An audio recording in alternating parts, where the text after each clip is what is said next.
My name is Frank Solomon from Cape Town, South Africa. Yeah, I grew up in Cape Town, South Africa, like one of the most beautiful cities in the world, and probably one of the most diverse big wave spots in terms of different kinds of big waves. It seems like, you know, it's Dungeon, Sunset, Crayfish Factory, Outercom.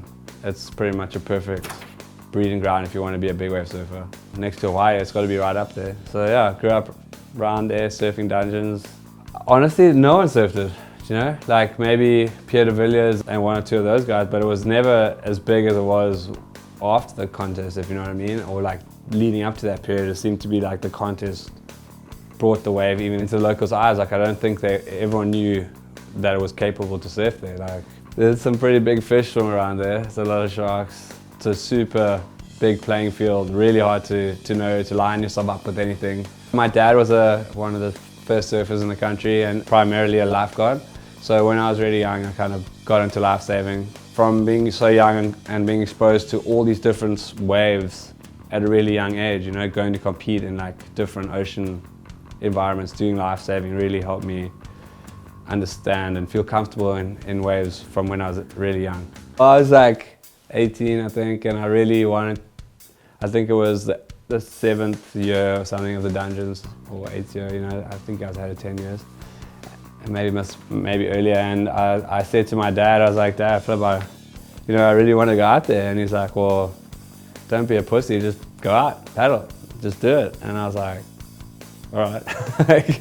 And I guess, you know, always having my dad support like that, and just him just, like, he wasn't like, oh, you know, like, oh, the sharks, or like, you know, like most parents would probably be super, he was like, just go out and do it, you know, like, stop talking about it.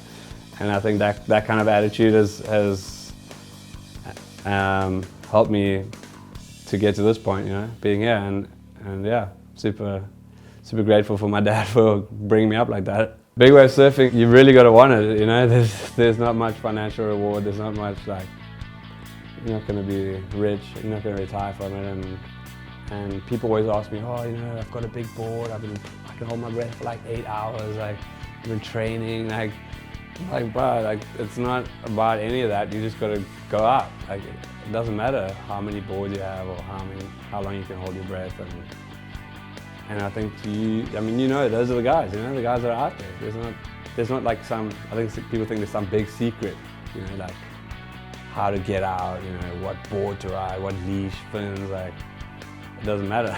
And for me, when I think back to then, when I was a grown man, I think I had like a 6'8" or something, and I just went. Like I'm not saying that I'm like anything special, but if someone wants to surf big wave, there's no secret, like you just gotta go and do it. And actually, you know, I have kids at home because, you know, it's a small community at home, and they're like, oh, I really want to do it. And like, some of these kids are really good surfers, and I was like, call me when it's big and I'll take you out. No one ever calls, but but I don't think it matters how good you are. Like, if you really want to be out there and surfing these waves, you will go out. Like, you don't need someone to babysit you, you know, like, it's not like you can push someone into one. Like, in the end of the day, it's you sitting there with your board and the waves are 20 feet, like, and that's what's such amazing about the sport, you know, it's just you. It's not, all the pushing and helping and breath holding in the world is not going to help you when you're sitting there and you have to swing on a big one that matters. I don't know,